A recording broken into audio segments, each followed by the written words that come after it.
So welcome to this webinar co-organized by ETIP Ocean and APPA Renewables.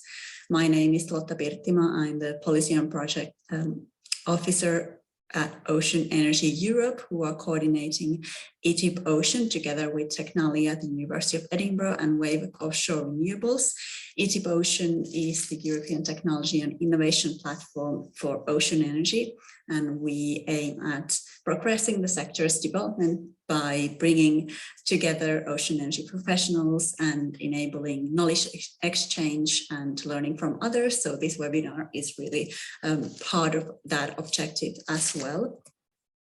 And just to explain a bit of why we are organizing this webinar, the ETIP Ocean Steering Committee meeting identified this knowledge gap that usually we know very well what kind of policy or funding opportunities there are in our own countries, but maybe the information is more difficult to find for other countries. So that's why this is our first attempt to fill in that knowledge gap. And we started with Spain for several reasons that Benyat will explain in a bit. So we really hope you enjoy this webinar and our three presentations today. I will introduce the speakers in just a bit, but before that, I would like to give the floor to my co-organizer, Benyat Sanz from APPA Renewables. Hello, thank you, Lotta. Good morning, everyone, and welcome to the webinar Ocean Energy in Spain, Targets and Funding Opportunities. It's a pleasure to see so many people here willing to learn about the strengths that Spain has in the field of ocean energy. My name is Benyat Sanz, and I work for the Spanish Renewable Energy Association, APPA, as Marine Energy Manager. Our marine section, called APPA Marina, represents around 20 members working in wave, tidal, and floating wind. Our final objective is to create a Spanish market on marine energies, bringing together and strengthen technological and industrial companies working in this field. As you probably know, Spain has a great technological and industrial network with a long history in naval and renewable sector. In addition, we have a great natural resource, mostly wave and wind, and a complete network of test centers, both in the laboratory and open sea, BIMEP, Plocan, IH Cantabria, and others. Therefore, we have the conditions to develop the ocean energy sector in our country and boosting European leadership in ocean energies. And even more now that we have a detailed government strategy in a roadmap with specific objectives and budgets. I don't want to go on any longer. Let's listen to our speakers who will be able to give us more detail. Thank you, Lotta. Thank you very much. So let's start with the program of today. As I said, we have three presentations and I will introduce the speakers before each presentation. We will take questions at the end, but you can of course write them in the Q&A or questions box throughout the presentations. Please do so. We're happy to take your questions on board. So first, I would like to give the floor to Juan Ramón Ayuso Ortiz, who is the head of Wind and Marine Energy Department at the Institute for Diversification and Saving of Energy in Spain, which is an agency of the Ministry of Industry, Energy and Tourism through the Ministry of Energy. I hope I got it all right. We are very happy to have you here and excited to hear more about the Spanish Marine Energy Roadmap. The floor is yours. Thank you. Thank you, Lotta. Thank you. Good morning to all attendees. Are you looking? I am showing the screen. You can see. Okay, thank you. Yes. So, well, on behalf of IDAE, the institute in which I am in charge of the Wind and Marine Energy Department, thank you for the opportunity given to expose briefly the outlook for ocean energy technologies in Spain's new roadmap to 2030. Our Institute ETIP is an instrument of the Ministry for Ecological Transition and Demographic Challenge in Spain in decarbonization policy implementation and to carry out national renewables and energy efficiency plans. So in these times, the energy dependence of Spain and Europe is one of the issues on the front page. And our society is suffering more than ever its effects. Spain released in 2020 a whole long-term decarbonization strategy made up of a regulatory package and a battery of tools on different fronts aligned with the European strategic framework. This on-screen infographic shows the pathway set by Spain up to 2050. In this first decade, up to 2030, the levers to be used are energy saving and efficiency, the development of self-consumption, local energy communities, and a higher involvement by consumers. It has to be the decade of significant model changes in sectors intensive in fossil fuel consumptions. This will be supported by the development of renewables, which will progressively replace other carbon-based fuel plants. Moreover, using new elements of manageability for the electricity system through storage and laying the foundations for the production with renewable hydrogen, as well as its use as a vector to electrify current thermal consumption. And from 2030 onwards, to continue on this path, seeking the asymptote of climate neutrality until 2015.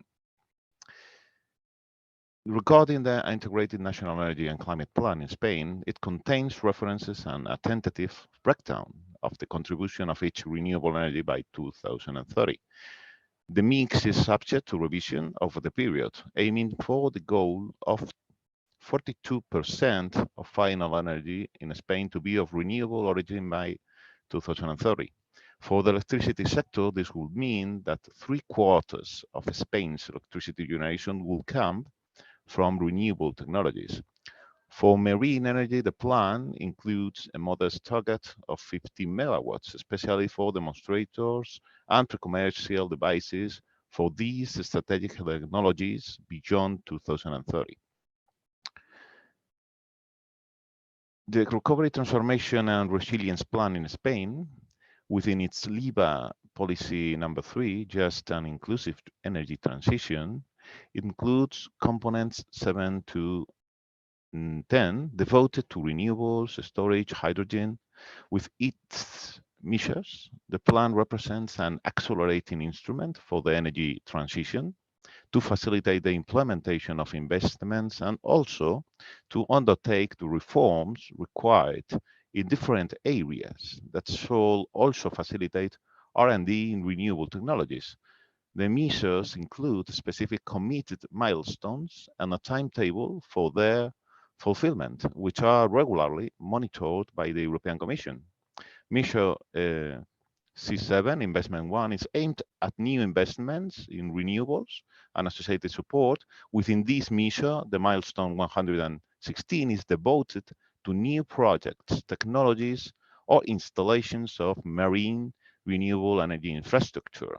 The target of this milestone is to achieve at least 6 awarded breakthroughs before ending the third quarter of 2023. In this point, I would like to underline that Spain has a great capacity for R&D in marine energy, with cutting-edge research centers and top-level testing platforms for wave and tidal prototypes, already supported by the administration. Most of these infrastructures are grouped together by the Ministry of Science and Innovation through the Maritime Aggregated Research Hydraulic Infrastructures, that is the MARHIS program. In fact, according to the annual report released by the Ocean Energy Systems, an overview of ocean energy activities in 2020, the report, Spain will be the European Union country with the most R&D and I facilities for marine energy and has up to 3 open sea test centers perfectly enclosed and equipped to house marine energy devices and prototypes in its waters. They are the Biscay Marine Energy Platform by MEP, the Oceanic Platform of the Canary Islands, PLOCAN, and the experimental area for the use of marine energies in Punta Langosteira in Galicia. Also worthy of recognition are other R&D infrastructures for previous technological concepts, the Great Maritime Engineering Tank of Cantabria, the integrated coastal infrastructures for experimentation and simulation of the Polytechnical University of Catalonia, the El Pardo Hydrodynamic Experimentation Center, and the unique facilities of the Center for Public Works Studies and Experimentation in Madrid. Now I'm focusing on the roadmap for the development of offshore wind and marine energy in Spain. The qualitative objectives set for Spain by 2030 are four. First, to be a European benchmark for technological development and environmental innovation associated with renewables in the marine environment. Second, it also sets the objective of strengthening our industrial leadership in Europe in the value chain of these energies. Third, that the development of marine renewables in Spain is compatible with and sustainable from an environmental and social point of view. And fourth, for Spain to have an adequate state framework for the orderly deployment of marine renewables. And on a quantitative level, the document foresees a range of 1 to 3 gigawatts for offshore wind and an output between 40 and 60 megawatts for marine energy. And the last column of the right shows the European and global power benchmarks foreseen in 2030, a target of 1 gigawatt for marine energy at European level. And in the following slides, I summarize the measures contemplated in the document for each line of action of the roadmap. The first line of action is aimed at reinforcing and consolidating Spain as a European benchmark for R&D and marine renewable technologies, including to establish an attractive processing framework for new platforms and to streamline the replacement of prototypes with flexible and agile plug-and-play mechanism. This line of action also announces the launch of technological development support programs, marking at least 200 million euros from the recovery plan for research and development and innovation in the marine renewable energy sector during this 2022 and 2023. On this point, the roadmap envisages providing aid for new pilot projects, to reinforce test platforms, and also to enhance port infrastructures, given their potential and the relevant role that port waters can play as new testing areas for new technological developments. The second line of action contains measures to accompany and boost the offshore renewables value chain, taking advantage of synergies with the country's already leading industries, such as wind power and shipbuilding. They include, among others, the assessment of port infrastructures for the construction, assembly, or export of components associated with marine renewable installations. In addition, this line includes other cross-cutting measures. The third line of action of the roadmap contains several measures necessary to achieve a clear and predictable regulatory framework for the deployment of offshore renewable regeneration in Spain, including the implementation of a framework to promote investment in offshore wind and other marine energy. This line of action 3 also contemplates other ancillary and support measures and the creation of a technical office in the administration which will allow to speed up the actions under its responsibility. In this point, and with this slide, I highlight that the successful implementation of the roadmap measures in Spain requires a focus on social and environmental sustainability. The development of marine renewables has to be fully compatible and look for synergies that respond to concerns and needs from other approaches than energy. From an environmental point of view, it must contribute to a better knowledge of the marine environment, its state of conservation, the monitoring of climatic conditions and biodiversity. And from a social point of view, it must take advantage of opportunities to integrate local economies and generate socio-economic benefits, both in terms of employment generation and by promoting collaborative actions with the fishing community. And finally, the roadmap contains 2 additional measures related to its governance, its review planned for 2025 in order to reassess the challenges and opportunities. This review in 2025 will be based on the new state of the art, on the detail of the implementation of the main roadmap measures, updating measures and objectives for horizons beyond 2030. And this last slide is a summary of the roadmap for offshore renewables in Spain with its main figures that I have mentioned before. And well, that concludes my speech. I give the floor to the moderator and to the next speakers, and I remain at your disposal for any questions you may have. Thank you very much for your attention. Thank you very much, Juan Ramon. That was a very interesting insight onto the roadmap and the targets and objectives in Spain. As I said, we will take questions after the 3 presentations. So I will move on to our next speaker, who is Ola Zahuria, who is a project manager at the Basque Energy Agency. So she will share us what is taking place in the Basque Country in the ocean energy development. So Ola, the floor is yours. Okay, thank you very much, and good morning, everyone. And thank you to the ETIP Ocean for inviting us to participate in this webinar. I will try to share my screen now. So,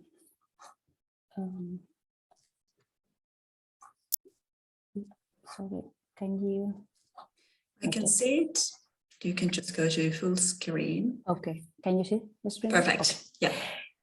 Okay, so as Lotta said, my name is Ola Zahuria and I work for the Basque Energy Agency. And the idea of my presentation today is to just briefly mention some strategies we have in the Basque Country and some specific targets set in those strategies for ocean energies, and how we are trying to achieve those targets by putting in place some offshore infrastructures and some financial support for developers to advance in their technology development. So probably you've heard this more than once, but we have a Basque Energy strategy that goes for 2030. And in that strategy, we have specific objectives for marine energies, which are 60 megawatts for 2030. These 60 megawatts are divided 50 megawatts for the offshore wind and 10 megawatts for ocean energies, which in our case, the most realistic resource we have in our coast is wave energy. So mainly it will be for wave energy. On the other hand, we also have this technology and industrial development strategy that is aligned with the energy strategy. And we have identified some strategic areas, and you can see there, maybe in Spanish, but that wave energy is one of the strategic areas in which we will work in the coming years. So we have set some targets, and now we have to put in place some different paths to reach those targets. And one of those is to put in place some offshore infrastructures to try to develop the technology. So we have BIMEP, the Biscay Marine Energy Platform that Jose Ramon has already mentioned, but just to briefly remind that BIMEP has 2 testing sites. One of them is in Armincha, which is an offshore area restricted to navigation, connected to the grid, with water depths that go from 50 to 90 meters. And it is 24/7 surveillance, and developers can go there and test the devices in open sea and real conditions. And the other side is in Mutriku, the Mutriku Wave Power Plant. So you probably already know also that this power plant was originally created as a demonstration project to harness energy from waves. But currently it's also a test site in which we can provide the developers one of our air chambers, and they can come to the infrastructure and test the air turbines or any other auxiliary equipment that is able to be tested in the infrastructure. And just to mention also the HasLab platform, this is a platform that will be installed shortly in BIMEP. The owner of this platform is Tecnalia, but it will, you can see in the picture, in the left picture, the 1.0 version, and now they will install the full equipped version in BIMEP shortly. And in this platform, different kind of components and subsystems will be able to test it as materials and some connectors, connectors, subsea connectors, and other equipment. So this is also another another platform we will have to test devices offshore. And in relation to financial support, so I will mention mainly three lines that we have in place. The first one is a grant program. EVE, since I think that 2015, every year publishes a grant program for the investments in the demonstration and validation of emerging marine renewable energy technologies. This grant program usually has a budget of 2.5 million euros and covers 3 years period. The eligible actions under this grant program are the ones that you can see there. So it's the demonstration and validation of almost full scale devices of wave energy converters, floating platforms for wind turbines, offshore wind turbines, and any other auxiliary equipment of those technologies that I have just mentioned. The eligible applicants are companies, not only Basque or Spanish companies, but are companies all over the world. So it is open for international companies. And the level of support of this grant program varies a little bit depending on the size of the company. So if it is a small company, medium-sized company, or a large company, and depending if they are submitting a proposal as a single applicant or in a consortium or collaboration. But it goes from 25% up to 60% of the support of the eligible actions. The eligible actions, just to recall, we are not supporting the fabrication or the building of the device, but all those costs that are associated to test those devices in our offshore infrastructure. So both in BIMEP, both in Armincha or in Mutriku. Which, just for example, it can be the BIMEP's fee, the insurance that they need to hire for these testings, the towing of the device, the installation of the device, and if they are going for the Armincha side, we also support the mooring system, because it is really specific to the location they are testing, and we consider that as an eligible part of the grant. At this moment, this grant program is not open, but we are expecting to publish in the coming months. I would say before summer comes. On the other hand, I would like to mention the Europe Wave project. So probably most of you have already heard about this project, which is a project financed by the European Commission under the Horizon 2020 program. And the objective or the main action of this project is the bridging the gap to commercialization of wave energy converters using a pre-commercial procurement. the partners or the consortium of this project is formed by Wave Energy Scotland, which is the lead partner, EVE, the Basque Energy Agency, and Ocean Energy Europe. So what we've done in this project is to launch a pre-commercial procurement tender, which is already awarded. And the buyers group of this project is formed by WES and EVE. And even if the contracts are already awarded for phase 1, which are to this project, so we have selected seven projects, which are the SETO, AMOC, Arrecife, Motion, IDOM, Wavram, and Bombora. And they have already signed the contracts and they are starting to perform their works for phase 1. But just to recall you that this PCP is divided in 3 phases. Probably these companies and this project will need to subcontractor, will need the services of different companies in subsequent phases, in phase 2 and in phase 3.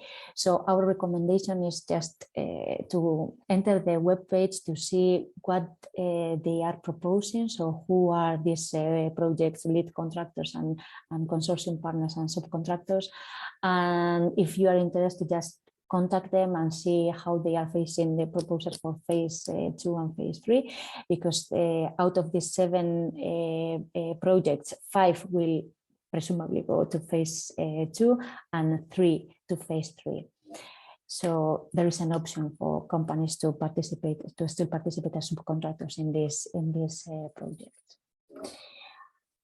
And last but not least, from the Basque Energy Agency, we are defining this turbo wave challenge. So just a little bit of background. As I have mentioned, we have this Mutriku wave power plant, which entered in operation in 2011. So since then, the plant is continuously generating electricity from waves. We have 16 chambers and 16 turbines operating there, but at some point in the near future, we will need to replace the current turbines for new ones, because they are reaching their life expectation.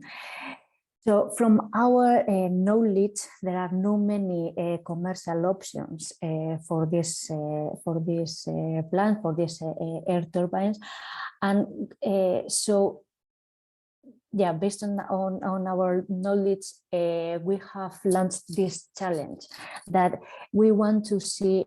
We would like to procure the R&D services for the design, development, and testing air turbines for wave energy in the Mutriku wave power plant. We are also planning to launch a tender in 3 phases, and the outcome of those 3 phases could be to have 2 air turbine prototypes, tested, deployed, and in operation for 12 months in the Mutriku wave power plant. What we have in our minds is a PPI, so a public procurement of innovation process divided in 3 phases, with a total budget of 3.2 million euros.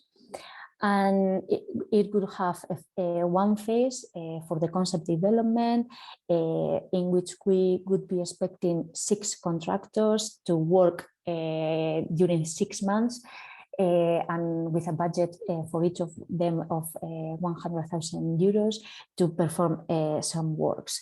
Out of those 6 contractors, we would expect to have 4 of them in phase 2, to design refinement and lab testing of their air turbines or prototypes. And this phase would be 12 months and 300,000 euros for each. And as I mentioned, in phase 3, we could expect to have a detailed design, manufacture, and testing, and have testings and in operation, two turbines in the Motrico power plant. The phase could have an 18 months duration and 700,000 euros. And the idea would be that out of those two turbines, the one that is performing the best in Motrico, to have a phase 4 to procure some of the turbines and install them in Motrico. As this is the idea is to launch a public procurement of innovation, and we have this idea in mind from our best knowledge, but we have conducted a preliminary market consultation to gather information from the sector. And I can tell you that we are now analyzing the information, so we haven't decided anything in terms of if we are launching the tender or not, or if what kind of tender, which kind of public procurement of innovation we would launch, but just some preliminary information of that market consultation.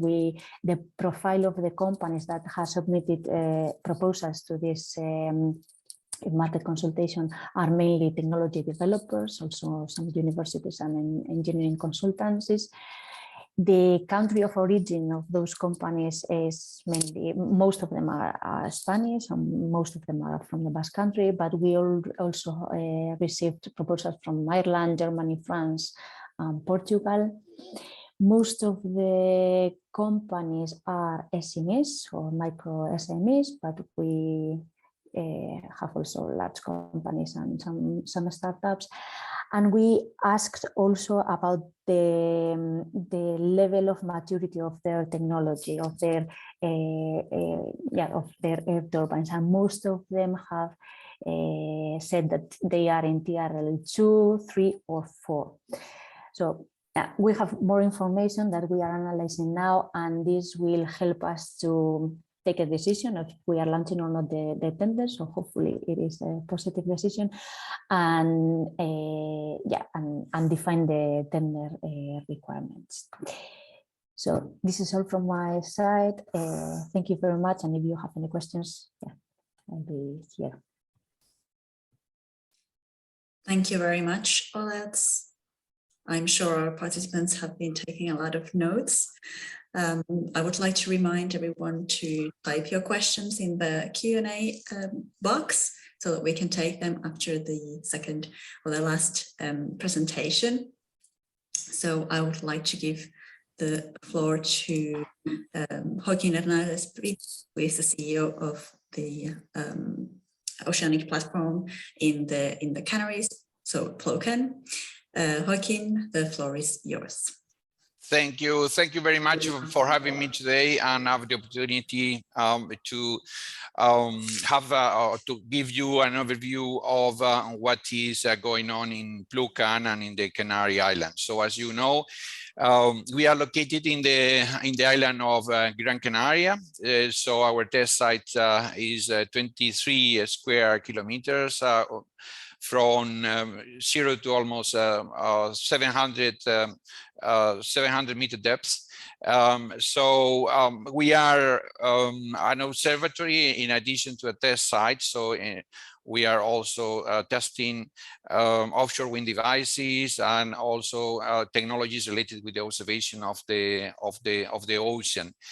So we are taking the advantages of having a very large port nearby, and also the value chain associated to the port that is already giving support to the oil and gas industry. So most of the oil rigs that are operating in the North Africa has been repaired here in the port of Las Palmas, and that's give us an opportunity to use all this expertise and knowledge, providing support for all the developments related with marine energy and offshore wind energy.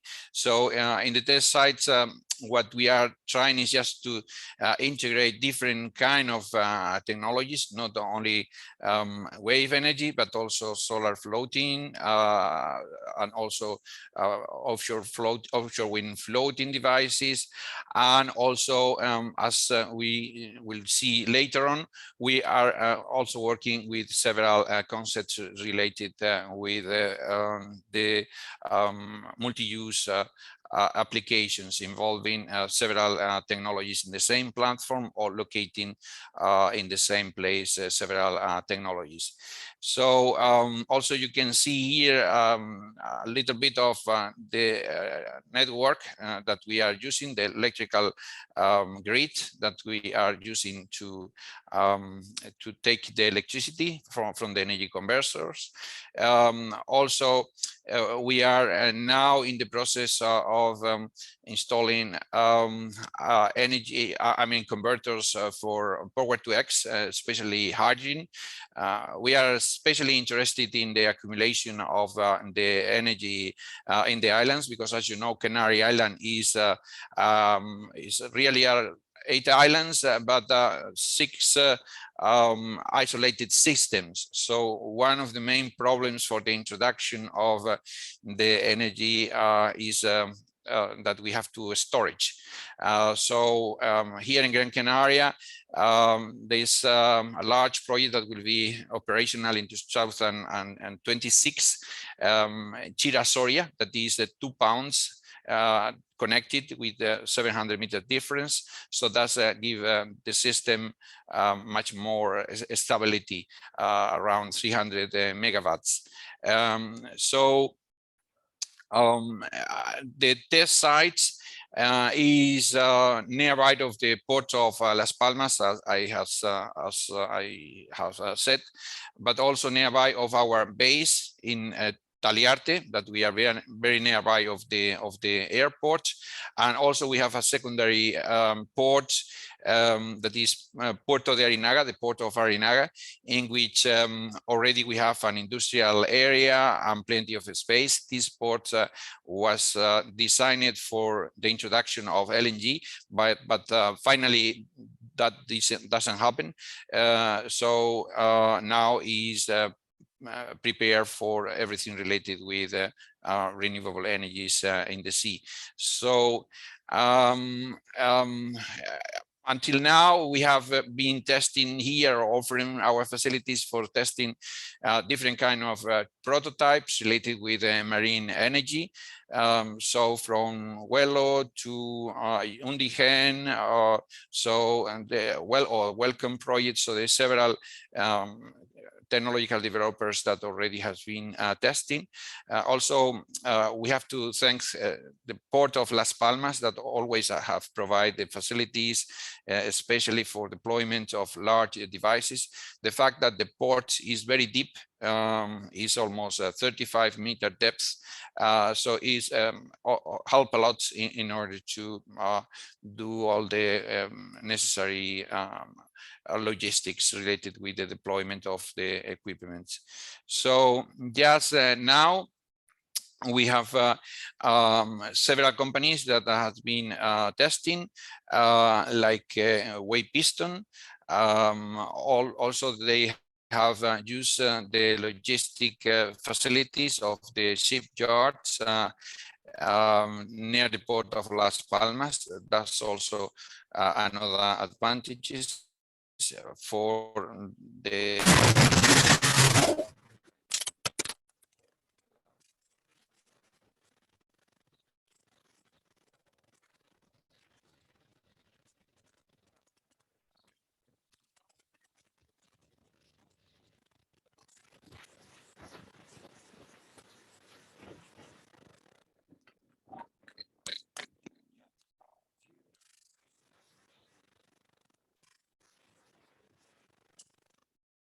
I'm sorry, Joaquin, I seem to have issues with the sound. I was wondering if any of our other panelists have the same issue, or if it's on my side. Yes, it happened the same to me. Okay, okay.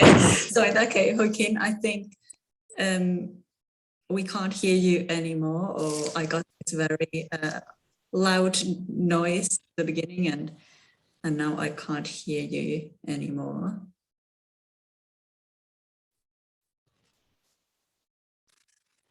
Maybe if you can check your connection quickly.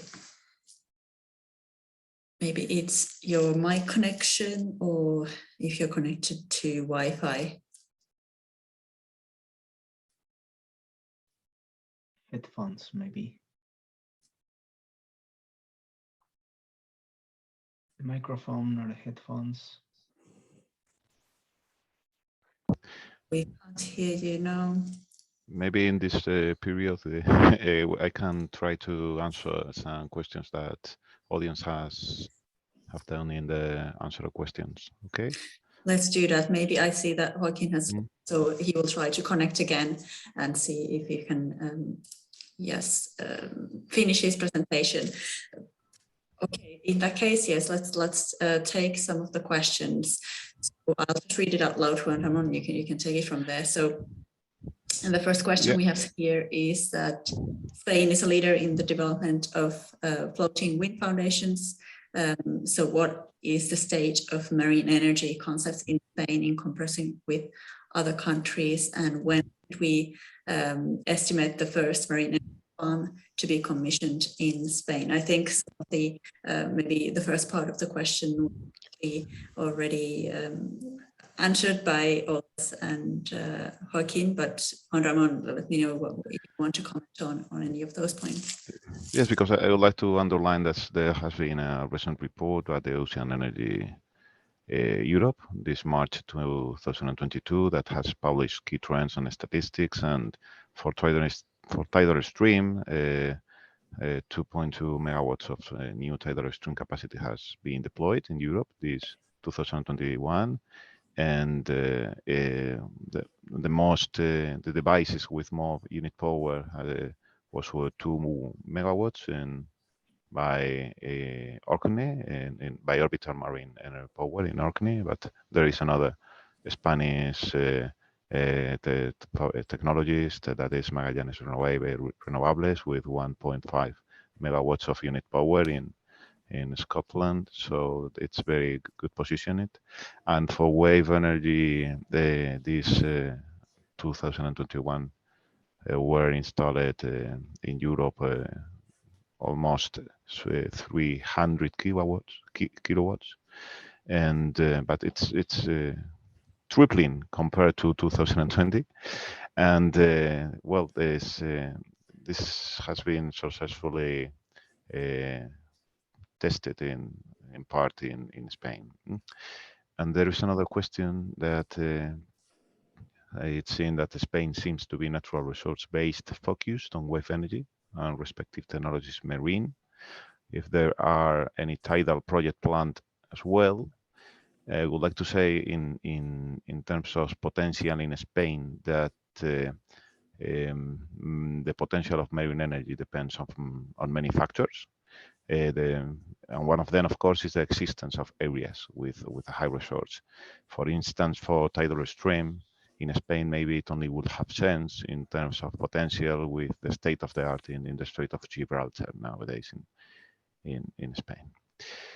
But well, I would like to say also that in the deployment of marine renewables at European, at national level, it is as relevant, if no more so, for a long distance race perspective than as a sprint, and that it's important that the steps being taken are in the right direction.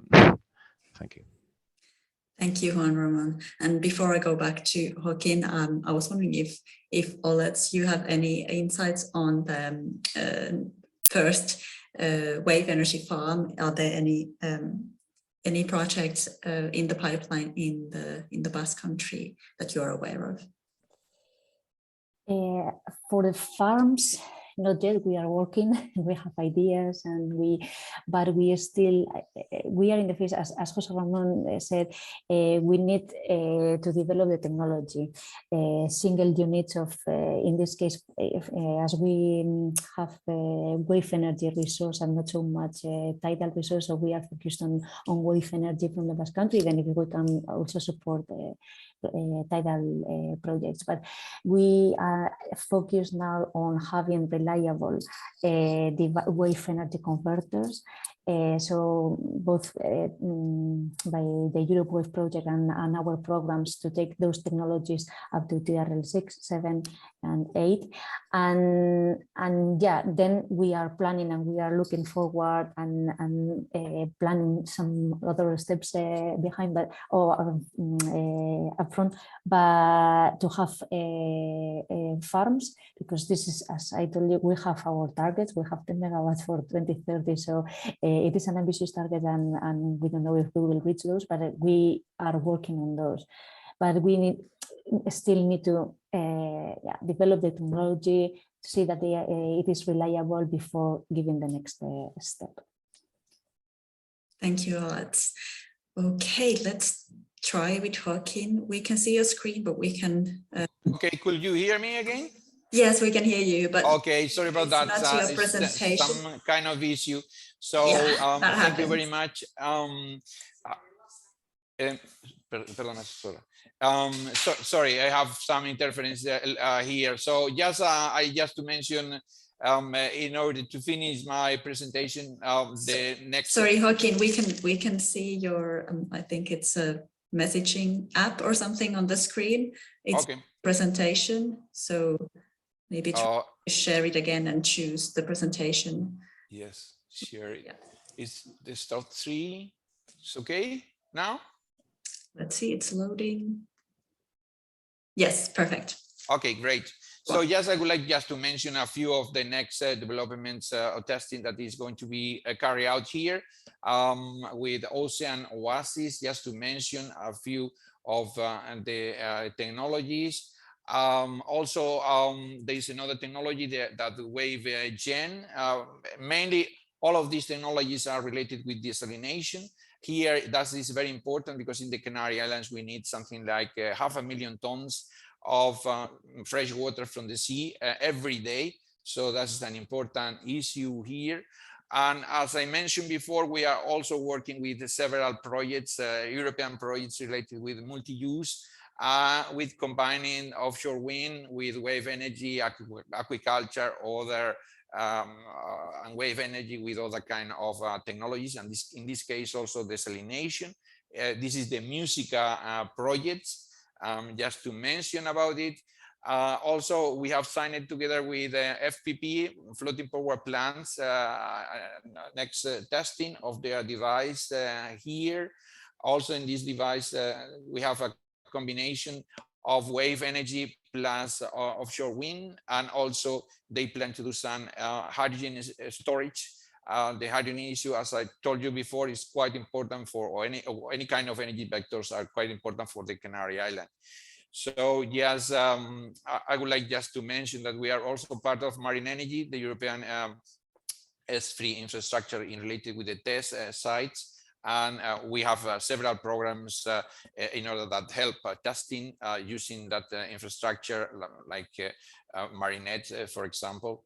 And also, I would like to mention that we are working also in several projects related with digitalization of and also digital twins related with marine energy. And one of them is the Iliad project, is a 17 million project in which several players, Portuguese, Norway, and Canary Island players, we are going to focus on the digitalization of marine renewables in those digital twins. And just a final look to the Canary Island. So in here, the plan for the Canary Island region has presented just a few days ago, and they foresee 300 megawatts of potential for marine energy, and especially issues related with desalination are quite relevant in here in the Canary Island, and we have different islands in which different prototypes are going to be tested. And also in the same direction that Jose Ramon has mentioned, the collaboration with the ports is going to be very important here in the Canaries. in order to use the ports also as a testing areas for marine energy devices. So that is more or less what I would like to say today. And thank you for having me and have the opportunity to have this overview of the Canary Island.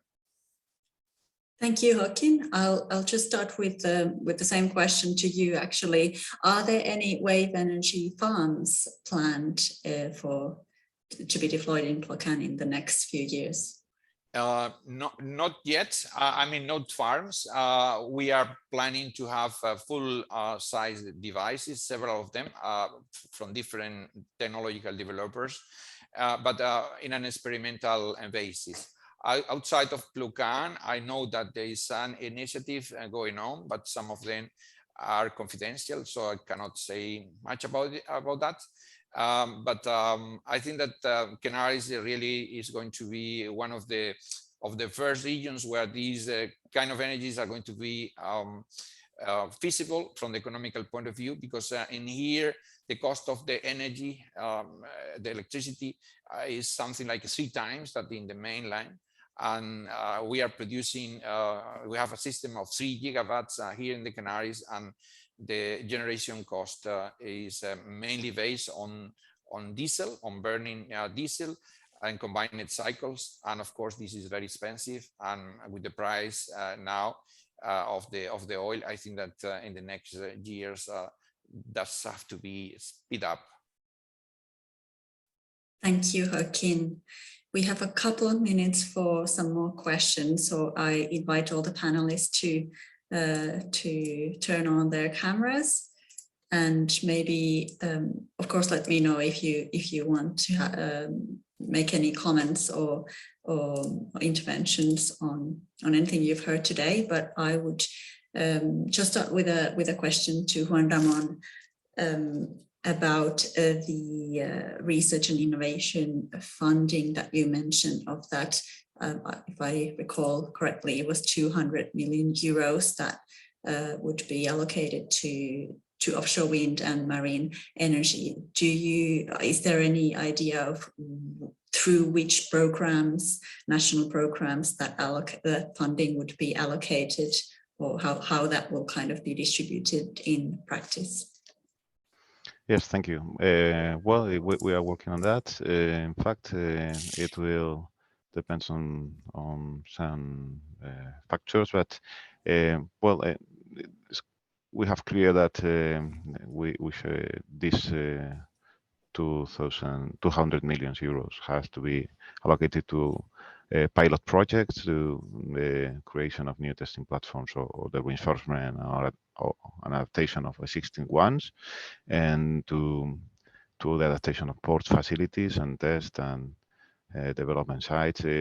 It's foreseen that the first lines of it will be published during this 2022. In fact, it has to be in that way to accomplish with the commitments with the European Commission I mentioned before, in terms of the fulfillment of the milestone in the third quarter of 2023.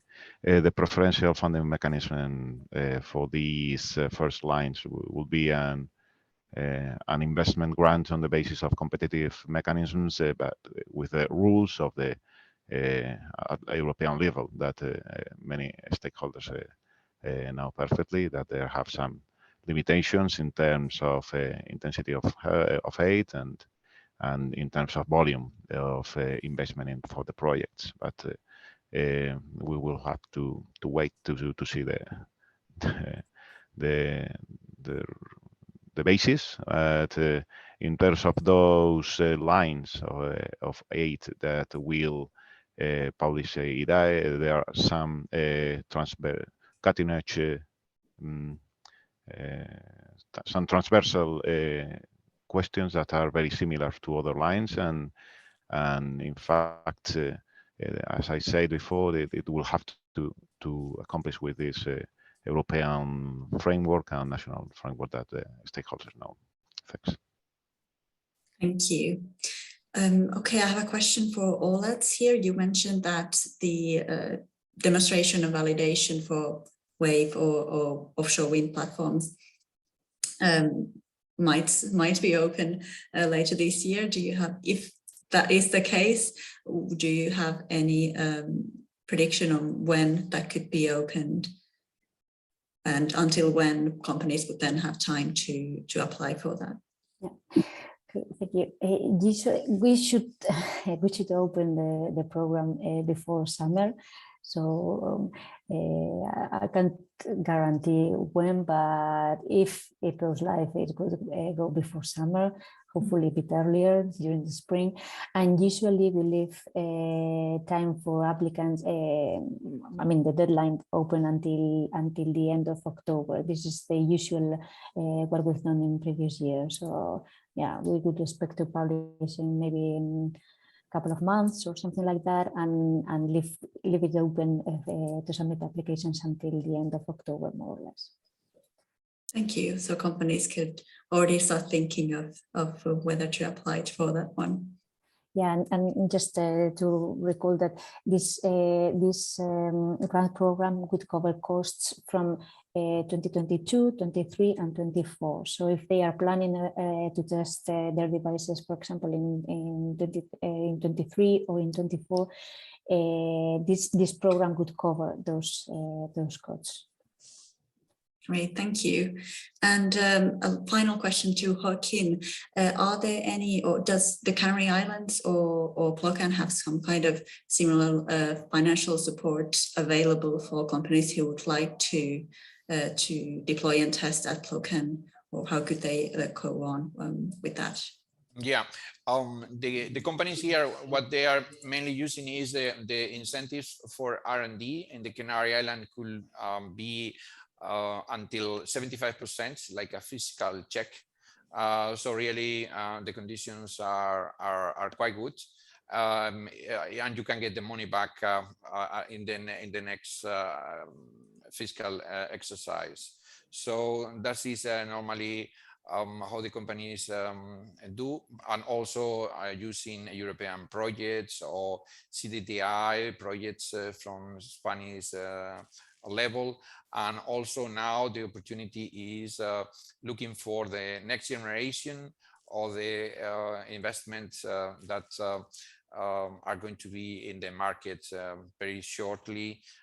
We hope that these 200 millions that Juan Ramon has said also will be in the market very shortly. So I think that really will be an exciting year, this year and the next year, with plenty of opportunities for funding devices and testing new technologies. Thank you very much. I think we can finish with that on that positive note. I would like to ask Benyat if you have any closing remarks that you would like to share. I think for me it's been a very interesting session today. Yes, just a little comment to finish. I agree that it's necessary to go step by step. We need a full-size device, pilot projects, and then real farms. But perhaps it is the time to speed up these new steps because of the European energy context now is quite complex. And in our opinion, the present and the future commitment must be renewable. And if we want to achieve the goals and the climate neutrality, we must look to the sea and take advantage of its energy resources. That's what I wanted to say. Thank you, everyone. Thank you for the panelists, Olatz, Joaquin, and Ayuso, and Ramon Ayuso, and thank you, Lotta, for the opportunity. So let's see if we can reach these goals and this experience. Thank you very much. So thanks from my side as well. This webinar recording will be on the ETIP Ocean website in a couple of days, as well as the presentation slides. So you can rewatch it there. With that, I wish you a very nice rest of the day, and see you next time. Thank you, everyone. Bye. Thank you. Bye. Bye. Thank you. Bye. Thank you. Bye.